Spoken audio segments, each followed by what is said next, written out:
देखो साधु संतों का जीवन जो है जितना सुलभ लगता है उतना है और बिल्कुल। बहुत कठिन जीवन और इतनी आसानी से नहीं जिया जाता। खा लिया पी लिया नशे कर लिए साधु का जीवन साधु का जीवन साधना। तो क्या सिर्फ वो इंडिया में ही जरूरी है कि अगर हम सिर्फ भारत देश की बात कर रहे हैं या फिर भारत देश से बाहर भी जो अन्य देश हैं उधर भी साधु जरूरी है और उधर भी उनकी जरूरत है इस समय? देखो बाकी तो मैं कहूँगा कि साधु आज की डेट तो सभी जगह जरूरी और बहुत जरूरी। जैसे 2 साधु भारत में है, पूरी दुनिया इन्हीं के ऊपर निगाह टिकाए हुए है, मोदी जी और योगी जी जी जी। और ये आम आदमी है, लोग समझते होंगे लेकिन ये आम आदमी है। अच्छा। अब देखो यहाँ इतना कुंभ में देखो इतना कार्य हो रहा है, कोई पर्टिकुलर एक व्यक्ति के लिए तो हो नहीं रहा सही बात है। ऐसा थोड़ी है। तो मुसलमान बहन है, मुसलमान बहुत काम कर रहे हैं, जी जी जी। योगी जी ने कुछ नहीं। सिख ईसाई सब लोग अपना पार्टिसिपेट कर रहे हैं पूरे इवेंट में, तो किसी को कोई ऐतराज नहीं। हाँ, अगर आपने कुछ व्यवस्थाएं भंग करने की कोशिश की तो इस पे ये है कि योगी जी जो है तुरंत एक्शन लेते हैं और मोदी जी थोड़ा सा सोच लेते हैं, बस इतना हल्का सा फर्क है। कि भोजन करने का सही तरीका या मैं कहूँ कि सही समय, तो अगर पूरा इसके बारे में कुछ बता सकें। जब हम प्रकृति के साथ छेड़छाड़ करेंगे आप कहीं ना कहीं वो प्रॉब्लम फेस करनी पड़ेगी। तो जैसे सूर्य सुबह को निकलता है, सूर्य से पहले कुछ भी ग्रहण ना करें, कोई भी सूर्य से पहले ग्रहण नहीं करें। तो जैसे मान लीजिए अभी मैंने मतलब मेरे को थोड़ा सा मेरे को पता है कि आप अपना कुछ दवाइयाँ भी ऐसी देते हैं कि जैसे जिससे कि शराब भी हो या जो जिसको शराब की आदत है वो छूट जाती है, और कैंसर के लिए भी आप दे रहे हैं, तो उसके बारे में एक्चुअल में हमारे पास में कैंसर के लिए बहुत मेडिसिन है। हाँ जी। जो हम पहले एक बार देते हैं, निरीक्षण करते हैं किस टाइप का कैंसर से, तो मेडिसिन देते हैं और शराब पे भी मेडिसिन देते हैं। हम 2 बूंद मेडिसिन उसको देते हैं, व्यक्ति 2 बूंद पिला देते हैं आधा कप, और आप उसके सामने बॉटल रख देना, कोई खराब नहीं। अच्छा। ओम नमो नारायण महाराज जी। ओम नमो नारायण। कैसे हैं महाराज जी आप? हाँ, वेल एंड गुड, बहुत अच्छे। आप बहुत कैसे हैं? बहुत सुंदर महाराज जी, बहुत सुंदर। थैंक यू सो मच, आपने अपने इतने बिजी स्केड्यूल में से थोड़ा सा समय निकाला हमारे लिए। तो एक्चुअल में मुझे कई महात्माओं ने कहा, आपने कई लोगों से कहा होगा जी तो फिर मुझे लगा कि जब आप इतने लोगों से आपने सिफारिश कराई तो आपको भी एक बार समय देना चाहिए, जी क्योंकि इधर समय मिलता नहीं है। कुंभ में जो है इतना कार्य रहता है और वैसे भी मैं ज़्यादातर सेवा भाव में लगा रहता हूँ, तो उस वजह से भी समय कम ही मिल पाता है। जी। तो महाराज जी सिफारिश और ये सब इसीलिए था कि आपकी जो आप कार्य कर रहे हैं, इतनी सेवा करते हैं कि ये सब लोगों तक पहुँचे और लोगों को पता लगे कि एक साधु संत कैसे रहते हैं। तो महाराज जी जैसे अब आपने सेवा की बात करी, तो सबसे पहले मैं आपसे यही पूछना चाहूँगा कि आप जो ये सेवा इतनी सेवा कर रहे हैं, साधु संतों की इतनी सेवा करते हैं, मैं देख रहा हूँ कब से मैं कुंभ में हूँ, तो महाराज जी आपको इस सब जो आप सेवा कर रहे हैं उसकी प्रेरणा कहाँ से मिली? एक्चुअल में सेवा की प्रेरणा एक तो जेनेटिक होता है, आपके ब्लड में ही आपके दादा परदादा, आपकी मदर, आपके फादर सेवा करते रहे होंगे तो स्वाभाविक आपका स्वभाव भी वैसा हो जाता है। दूसरा, आपको गुरु ऐसा मिल जाए जो आपको इस सेवा भाव में ढाल दे। तो मेरे मदर फादर का भी सेवा भाव अच्छा था, लेकिन मुझे जो गुरु मिली और उनका नाम वैसे तो हमारी बुआ लगती थी और लगती भी और है भी, राजकुमारी शर्मा उनका नाम था। तो जहाँ हम रहते थे, जिस जगह रहते थे, जिस जन्मभूमि में, वो सबसे ज़्यादा पढ़ी लिखी उस समय की थी। तो उनके जो फादर, जो हमारे दादाजी लगते थे, स्वर्गराम शर्मा जी, वो भी प्रिंसिपल थे, वो बहुत पढ़ी लिखी एजुकेटेड थी। तो मोस्टली बच्चों को फ्री ऑफ कॉस्ट पढ़ाती थी और मुझे वो ज़्यादा पढ़ाती भी थी और सेवा भी बहुत कराती थी और मतलब समझाती भी बहुत थी और कभी कभी नहीं समझता था तो पीटती भी थी। अच्छा। हाँ, पर वो जो है मुझे सेवा भाव में हमेशा लगा के रखती थी, तो मुझे दोनों चीज़ों से प्रेरणा मिली और वो प्रेरणा मुझे आज लगता है कि वो प्रेरणा मैंने ग्रहण की तो मैंने जीवन का सबसे अच्छा कार्य किया है कि मैंने सेवा वाली पद्धति अपनी माता पिता, अपने गुरु से सीखी, तो मेरे लिए बहुत अच्छी है। आज भी मैं अपने गुरु को धन्यवाद देता हूँ, वो मेरी गुरु हैं, गुरु माँ हैं, सब हैं। तो मैं आज ये श्रेय उन्हीं को देता हूँ, अपनी बुआ राजकुमारी शर्मा को ही, कि उन्होंने मुझे अध्यात्म में जोड़ना, सेवा करना, सम्मान करना, ये सारी पद्धतियाँ मुझे सिखाई। बहुत सुंदर। अच्छा महाराज जी, जैसे मैं ना अभी जो ये पॉडकास्ट स्टार्ट करने से पहले मैंने ये बोला कि हमारा उद्देश्य ये है कि सबको पता लगे, तो अगर आप अपना थोड़ा सा कि आपका पूरी जीवन शैली की, आपका जो डेली लाइफ शेड्यूल है कि आप सुबह उठते हैं उसके बाद क्या रहता है, कि लोगों को पता लगे कि साधु संत भगवान किस तरीके से रह रहे हैं, तो अगर आप वो थोड़ा सा बता पाएँ।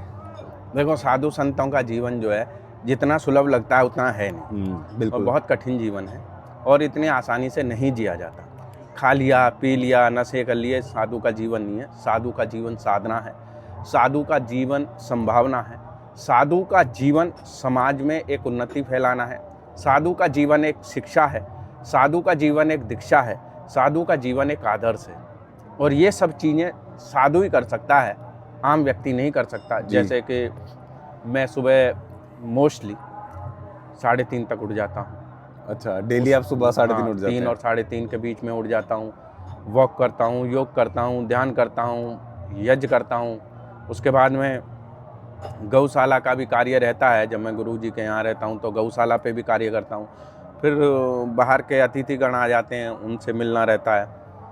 उसके बाद में मेरा एजुकेशन पे रहता है, जैसे कि मैं एक हरियाणा में लाइब्रेरी बना रहा हूँ। अच्छा। और मध्य प्रदेश में मेरा एक मध्य प्रदेश गवर्नमेंट से एक मेरा डील फाइनल होने वाला है, तो मैंने मध्य प्रदेश ऑफ गवर्नमेंट से कुछ ज़मीन मांगी है, जिसमें मैं बेटियों के लिए एक अद्भुत स्कूल और कॉलेज कंबाइंड बनाऊंगा। तो इस पे भी मेरी प्रक्रिया बहुत गहन चल रही है। बहुत सुंदर। दूसरा, अपने जितने भी धर्म स्थल हैं जो कि मतलब थोड़े जर्ज हो गए हैं, थोड़ा रिनोवेट होना मांग रहे हैं, या जिनमें डेंटिंग बेंटिंग, उन पे भी मैं कार्य करता रहता हूँ कि भाई वो हमारे स्रोत हैं, वो धर्म का प्रतीक हैं, तो उनके ऊपर भी हमें ध्यान देना चाहिए। क्योंकि गृहस्थ तो बेचारा अपना कार्य करता है तो धन दे सकता है, आपको सहयोग कर सकता है, लेकिन इस कार्य को नहीं कर सकता। तो ये कार्य के लिए साधु हैं, तो साधुओं को ये कार्य हमेशा करना चाहिए। तो इन कार्यों के ऊपर भी मेरा मोस्टली ज़्यादातर फोकस रहता है। तो जैसे अब आपने बताया कि साधु को क्या कार्य करना चाहिए, तो महाराज जी, साधु क्यों जरूरी है? मतलब एक नॉर्मल लाइफ में साधु की क्या महत्वता है? साधु की देखो, सनातन के अनुसार तो बहुत अहम भूमिका रही है। साधु, सनातन और संसार, ठीक है जी, ये तीनों एक दूसरे के पूरक हैं। साधु सनातन में इसलिए रहता है कि वो अपने धर्म का प्रचार करे, अपने धर्म को बचा के रखें, और अपनी धर्म की पद्धतियां बताए, और अपने धर्म में व्यक्तियों को जागरूक करे, और दूसरे धर्मों में कोई बदलाव ना करे, और अपने धर्मों में कई कुरीतियां को उत्पन्न ना होने दे, और अपने धर्म में अच्छी शिक्षा दे, अच्छी पद्धति दे, धर्म की रक्षा करे, सृष्टि की रक्षा करे, पृथ्वी की रक्षा करे, और जो हमारा इन्वायरमेंटल है उसकी रक्षा करे। ये साधु के सब कर्तव्य होते हैं। अच्छे गुरुकुल खोले जी, और कोई बुराई समाज में ना पैदा होने दे, क्योंकि समाज और साधु एक दूसरे के पूरक होते हैं। अगर साधु के लिए समाज हर तरीके से तैयार है और साधु समाज के लिए तैयार नहीं है, तो फिर उस साधु को समाज में नहीं रहना चाहिए जी। और साधु सब कुछ देने के लिए तैयार है और समाज कुछ भी ग्रहण करने के लिए तैयार नहीं है। जैसे साधु शिक्षा देने के लिए तैयार है, स्वास्थ्य देने के लिए तैयार है, साधु अच्छा इन्वायरमेंट देने के लिए तैयार है, साधु सबकी सुख में कामना करने के लिए तैयार है, और समाज उन सब चीज़ों को एक्सेप्ट नहीं करना चाहता है, तो फिर उस समाज का विनाश निश्चित है। और आजकल आई थिंक महाराज जी ऐसा ही हो रहा है कि लोगों को पता ही नहीं है कि साधु संतों के साथ किस तरीके से रहना है, या उनकी मतलब जो उनकी मर्यादा है। तो ऐसी बहुत सारी रील्स भी बहुत कुंभ से भी वायरल हो रही हैं इसी कारण से कि उनको मर्यादा का नहीं पता, और फिर साधुओं को अलग बदनाम कर रहे हैं लोग। एक्चुअल में कई बार साधु भी गलत कार्य कर देते हैं। देखो, अच्छा। मैं ऐसा नहीं कहूँगा जी कि सभी साधु एक समान होते हैं। कई साधु जो हैं वो गलत कार्य कर देते हैं क्योंकि उन्हें गुरु अच्छा नहीं मिला होता, सोसाइटी अच्छी नहीं मिली होती, या उनका कुछ ना कुछ ऐसा कोई नेगेटिव पॉइंट्स होता है कि उन्हें जो है उस चीज़ की नॉलेज नहीं होती, और वो ज्ञान का अभाव होने के कारण कई सारे कार्य समाज के लिए गलत कर देते हैं, जिससे कि समाज का पतन हो जाता है। समाज के बच्चे जो है वो सही रास्ते पे नहीं चलते, समाज में उस साधु के प्रति भाव नहीं रहता, और समाज फिर घृणा करने लगता है। तो साधु के ऐसे कार्य नहीं करने चाहिए कभी जी। जब समाज उसके लिए हर तरीके से तैयार है, उसकी बहन, बेटियां, माँ, परिवार। अब साधु एक घर छोड़ता है 1000 मिलते हैं, एक भाई छोड़ता है 1000 भाई मिलते हैं, एक माँ छोड़ता है लाखों माएँ मिलती हैं। तो और क्या चाहिए साधु को? भाई साधु को गृहस्थी पैसा खर्च करने के लिए देते हैं, खाने के लिए भोजन देते हैं, आने जाने के लिए वाहनों की भी व्यवस्था करते हैं। तो आपको और क्या चाहिए? फिर आपको समाज के लिए कार्य जरूर करने चाहिए, लेकिन कभी कभी साधु नहीं करते तो फिर साधु का और समाज का दोनों का मैच भी नहीं हो पाता, फिर जी। साधुओं को भी उन सब चीज़ों का बोलें तो नुकसान या हानि उठानी पड़ती है। तो महाराज जी, जैसे अभी आपने बताया कि साधु क्यों जरूरी हैं, तो क्या सिर्फ वो इंडिया में ही जरूरी है कि अगर हम सिर्फ भारत देश की बात कर रहे हैं, या फिर भारत देश से बाहर भी जो अन्य देश हैं उधर भी साधु जरूरी है और उधर भी उनकी ज़रूरत है इस समय? देखो, बाकी तो मैं कहूँगा कि साधु आज की डेट में तो सभी जगह जरूरी है और बहुत ज़रूरी है। सभी जगह जरूरी है और बहुत ज़रूरी है। जैसे 2 साधु भारत में हैं, पूरी दुनिया इन्हीं के ऊपर निगाह टिकाए हुए हैं, मोदी जी और योगी जी जी जी। और ये आम आदमी है, लोग समझते होंगे, लेकिन ये आम आदमी नहीं है। अच्छा। आम आदमी है, लोग समझते हैं, लेकिन ये आम आदमी नहीं है। अब जैसे मोदी जी को कह लो, तो मोदी जी आम व्यक्ति नहीं है। अच्छा। एक जीता जागता परमात्मा का स्वरूप है। ऐसे ही योगी जी हैं, वो भी आम व्यक्ति नहीं है, लेकिन आम व्यक्ति जैसे रहते हैं दोनों के दोनों ही। तो महाराज जी, जैसे भी आपने बोला कि जीता जाता एक परमात्मा का स्वरूप है, ये आप थोड़ा सा इसके बारे में और थोड़ा सा बताइए कि देखो, जो दूसरों का भला करे, जो समाज का हित करे, सभी समाजों को अपना माने, सभी जीवों को अपना माने, सभी जीवों के लिए कार्य करे और किसी में भेदभाव ना करे, और सभी जीवों के हित की बात करे और हित का कार्य करे, उसे परमपिता परमेश्वर कहते हैं। तो यही परमपिता परमेश्वर के जैसे यही मानव आते हैं दुनिया में, और ये दुनिया को सही रास्ता दिखाते हैं, और ये दुनिया के लिए बहुत जरूरी हैं, बहुत जरूरी। और ये बीच बीच में आते रहते हैं, मोस्टली ज़्यादातर तो भारत में ही आए हैं जी। भारत की ऐसी पद्धति रही है कि भारत ने सभी को ग्रहण किया है और सभी को अपनाया है, जबकि भारत को लोग कम अपनाते हैं, अपना कार्य निकालते हैं और भारत को थोड़ा यूज करते हैं, या फिर भारत की तरफ पहले तो लोग दूसरी कैटेगरी से या दूसरी निगाह से देखते थे या दूसरे नज़रिए से देखते थे। योगी जी, मोदी जी पहले आए तो उन्होंने नज़रिया बदल दिया पूरी दुनिया का। अब मोटिव योगी जी भी हो गए हैं, उन्होंने भी ऐसा अच्छे कार्य किए हैं, क्योंकि हमारे मोदी जी उनको प्लेटफॉर्म पे ले आए, तो उन्होंने प्लेटफॉर्म पे बहुत अच्छा रोल प्ले किया। जैसे सपोज करो राम के साथ लक्ष्मण ने किया था जी, वैसा ही उन्होंने किया है।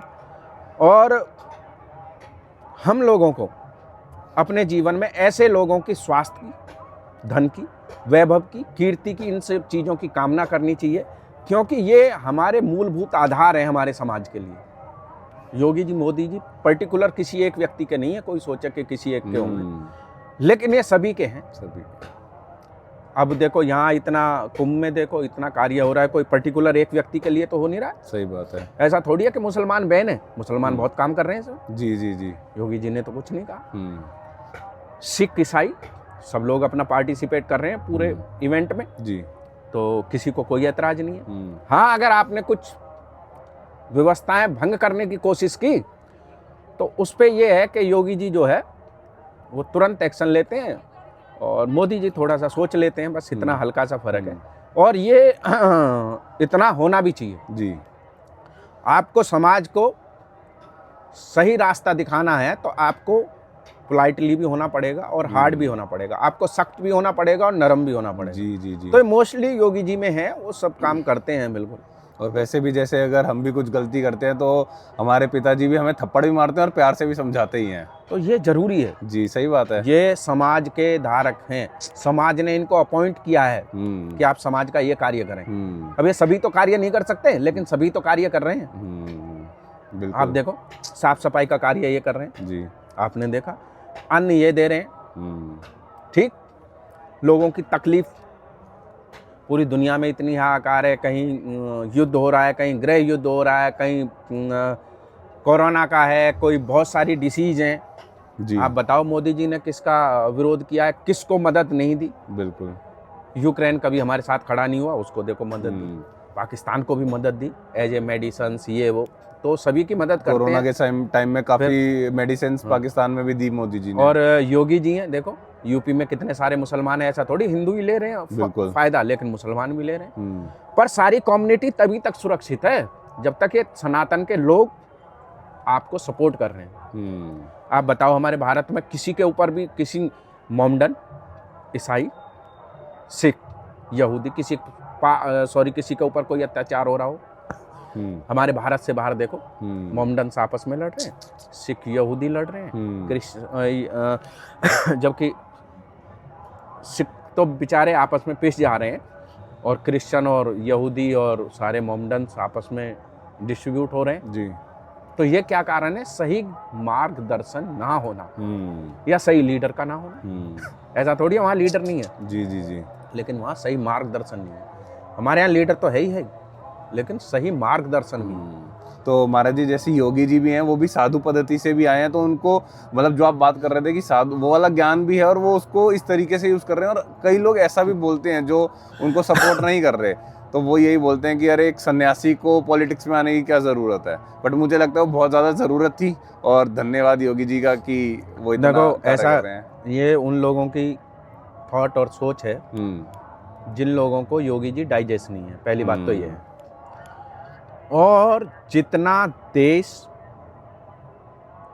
राजनीति, राज्य एक सन्यासी चला सकता है, एक फकीर चला सकता है, एक गृहस्थ नहीं चला सकता। क्योंकि सन्यासी क्या चाहिए? कुछ भी नहीं चाहिए, एक वस्त्र चाहिए, बिल्कुल, थोड़ा सा उसे भोजन चाहिए, एक तकत चाहिए, एक उसे चादर चाहिए, बाकी जब वो भजन करेगा तो सब उसे मिल जाएगा। लेकिन उसकी जो इच्छाएं होती हैं इतनी होती हैं। अब उसके भजन के ऊपर है कि उसे क्या क्या मिल जाए। समझ रहे हो जी? योगी जी क्या नहीं दे रहे बताओ। इतने सारे स्कूल हैं योगी जी के, आप समझो, गौशाला है, अच्छा राज्य चलाने का उनको अनुभव है, और बहन बेटियों की तरफ बिल्कुल उनकी निगाह रहती है कि भी कहीं कोई भी ऐसा गलत काम ना हो जाए मेरी बहन बेटियों के साथ कि जिससे कि मुझे किसी को फेस ना दिखाना पड़े। तो सख्त कानून भी लागू करते हैं। तो क्या और क्या चाहिए? बच्चों को शिक्षा देते हैं, अच्छे अच्छे कॉलेज स्कूल्स उन्होंने रिनोवेट कराए हैं, जो बिल्कुल डेड पड़े थे अच्छे स्कूल खोले हैं, और टेक्निकली वो इंस्टीट्यूट यूनिवर्सिटीज सब को मान्यता दे रहे हैं। तो और आप एक मानव से क्या लेंगे? आप देखो ना, आपने 70 साल में या इससे पहले क्या किया है, और इस व्यक्ति ने 10 साल में क्या नहीं किया है।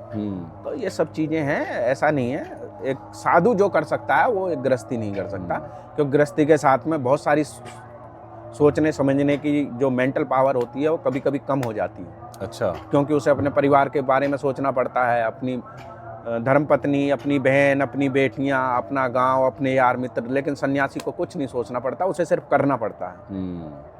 सन्यासी जब भजन करता है ना, वो सारी मेमोरी को वहीं इकट्ठा कर लेता है और वहीं वो विचार बनाता है कि मुझे ये करना है, और उन्हीं को प्लेटफॉर्म पे ले आता है। लेकिन गृहस्थ ऐसा नहीं कर पाता। तो महाराज जी जैसे आपने बोला कि गृहस्थ ऐसा नहीं कर पाता, तो गृहस्थी को किस तरीके से जीवन जीना चाहिए, और क्या गृहस्थी और साधु संतों का आपस में मतलब तालमेल रहना चाहिए कि गृहस्थी को साधु संतों के साथ तालमेल बना के चलना चाहिए? देखो, अगर गृहस्थियों का तालमेल साधुओं के साथ ना होता तो योगी जी दोबारा नहीं आते। ये गृहस्थ और योगी जी का तालमेल ही है, बिल्कुल, दोनों आ गए। और योगी जी दोबारा सीट पे बैठे हैं, तो दोबारा सीट पे बैठना एक मद के बराबर है। व्यक्ति को घमंड आ जाता है, लेकिन कोई घमंड नहीं है। वही लाल कुर्ता है, वही चप्पलें हैं, और वही एटीट्यूड है, मतलब वही नेचर है जी। दूसरा, समाज के लिए जो मूलभूत सुविधाएं होनी चाहिए वो और बेहतर हो गई हैं, जबकि और खराब होनी चाहिए थी। अब लोगों को योगी जी ने यही काम तो गलत किए हैं जो डाइजेस्ट नहीं हो रहे हैं। बहन बेटियों की सुरक्षा मुहैया करा दी है, लोगों को डाइजेस्ट नहीं हो रहा क्योंकि वो करा नहीं पाए कभी। हमारे टेम्पल्स हैं वो रिनोवेट हो गए हैं, राम मंदिर बन गया है, अब काशी की तैयारी है जी।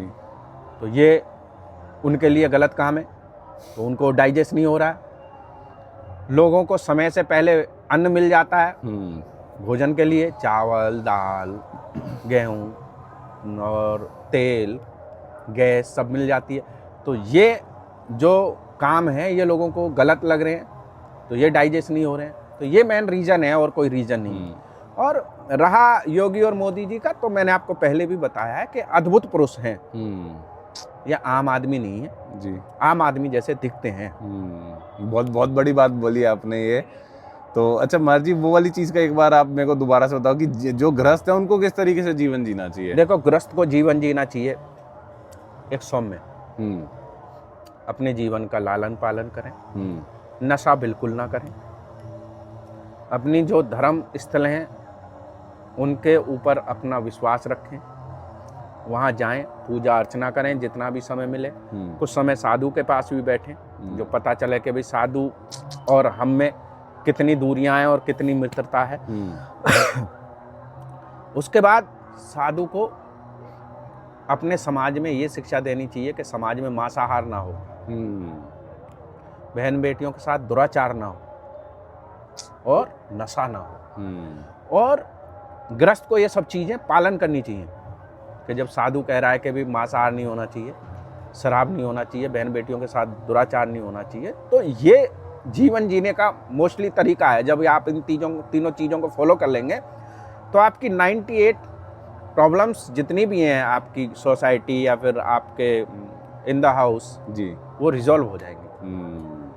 तो महाराज जी, जैसे भोजन की अगर हम बात करते हैं, चाहे वो गृहस्थी की ले लीजिए या साधु, वैसे मैं मेन गृहस्थियों के लिए पूछ रहा हूँ कि भोजन करने का सही तरीका या मैं कहूँ कि सही समय, तो अगर पूरा इसके बारे में कुछ बता सकें। देखो, सही तरीका और सही समय प्रकृति ने सब दिया। क्योंकि आजकल ना, सॉरी मैं आपको डिस्टर्ब कर रहा हूँ बीच में, क्योंकि आजकल लोग बहुत सारी, मेरे को ऐसा लग रहा है कि वो उनका खाना सही नहीं है और उसकी वजह से उनको बहुत सारी बीमारियां हो रही है और उनका लाइफस्टाइल भी पूरा खराब हो गया है, सिर्फ शायद वो भोजन की वजह से, ऐसा मेरे को लगता है। लगता नहीं है, ये रियलिटी है। जब हम प्रकृति के साथ छेड़छाड़ करेंगे तो आपको कहीं ना कहीं वो प्रॉब्लम्स फेस करनी पड़ेंगी। आप समझ रहे हैं जी। तो जैसे सूर्य सुबह को निकलता है, हाँ जी। सूर्य से पहले कुछ भी ग्रहण ना करें।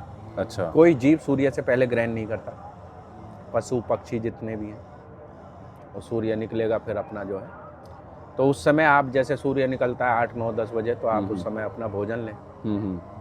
अब सूर्य की गति धीरे हो जाती है तो उस समय अपने भोजन की भी धीरे कर लें।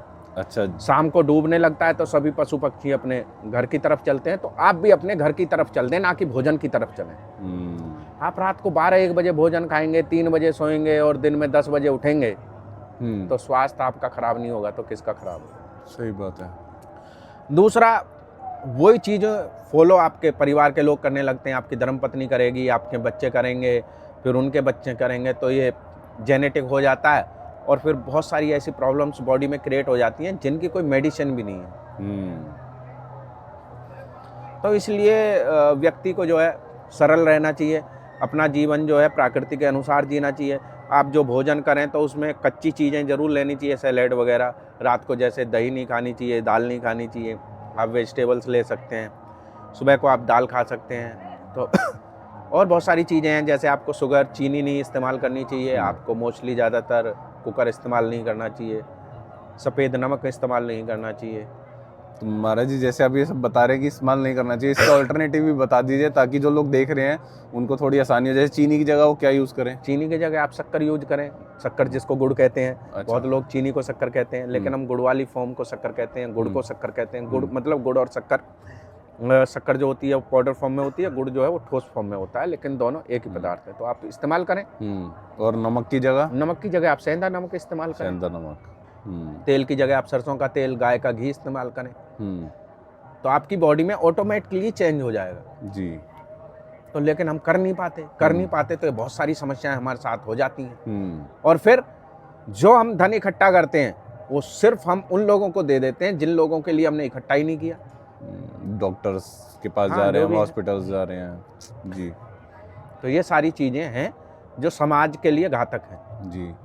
तो जैसे महाराज जी, अभी मैंने मतलब मेरे को पता है कि आप अपना कुछ दवाइयाँ भी ऐसी देते हैं कि जैसे जिससे कि शराब हो या जो जिसको शराब की आदत है वो छूट जाती है, और कैंसर के लिए भी आप दे रहे हैं, तो उसके बारे में आप हमारे पास में कैंसर के लिए बहुत मेडिसिन है। हाँ जी।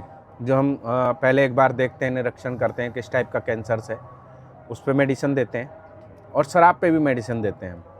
हम 2 बूंद मेडिसिन उसको देते हैं व्यक्ति को, और 2 बूंद पिला देते हैं आधा कप में, और आप उसके सामने बॉटल रख देना, वो कभी शराब नहीं पिएगा। अच्छा, और ये कितने टाइम का प्रोसेस होता है कि फॉर एग्जांपल कोई एक जिसको आप आदत है? आज ले जाओ, आप पियो, अच्छा, और 2 घंटे बाद आपको पीनी नहीं पड़ेगी। अच्छा, सिर्फ एक बार ही वो मेडिसिन लेने के बाद? उसके बाद फिर आपको कभी नहीं पीनी। अच्छा, और क्या महाराज जी उसके कुछ साइड इफेक्ट्स भी हैं जो आप मेडिसिन दे रहे हैं? वो तो बहुत आयुर्वेदिक है, पत्तों का रस है वो। अच्छा, तो वो मतलब जैसे फॉर एग्जांपल किसी को लंबी आदत है, बहुत सालों से आदत है, आप 20 साल की हैबिट है आपको, हाँ जी, आपको हम 2 बूंद देंगे, 2 घंटे बाद आपके सामने बॉटल रखवा देंगे, आप पियोगे ही नहीं। तो वो लाइफ टाइम के लिए छूट जाएगी? पियोगे नहीं, आपका मन ही नहीं करेगा। अच्छा, ये तो बहुत मतलब एक अद्भुत सी बात है ऐसी अगर चीज। ऐसे तो। साधु को यही सब समाज के लिए करनी चाहिए। भाई हमारा क्या है, हमारे बच्चे समाज हैं जी, हमारे माँ बाप समाज हैं, आप समझ रहे हैं, हमारे भाई बहन समाज हैं, और हम समाज के लिए कुछ ना करें जो हमारे लिए सब कुछ कर रहा है, तो फिर काहे के साधु रहे हम? तो इसलिए हमें करना चाहिए। और महाराज जी जैसे कैंसर की भी आप बता रहे थे, तो क्या लास्ट जो मतलब लास्ट स्टेज आपके कैंसर पास होता में है? लास्ट स्टेज है और आपको इमीडिएटली पता चला है, जी, तो आप हमारे पास में आइए, फिर हम आपको एक मेडिसिन देंगे, उसमें बहुत सारी मेडिसिन और मिक्स होती हैं, जी, और आप लीजिए, और परमात्मा की कृपा रही तो आप सुरक्षित रहेंगे। बाकी देखो, उसने अगर आपको लिख के भेजा है तो फिर तो ना मैं रोक सकता हूँ ना आप रोक सकते। जी, जी, जी, लेकिन मोस्टली मैंने देखा है जिसको भी दिया है, लास्ट पीरियड में भी दिया है, लास्ट स्टेज पे भी दिया है, तो लोग सुरक्षित हैं अभी भी।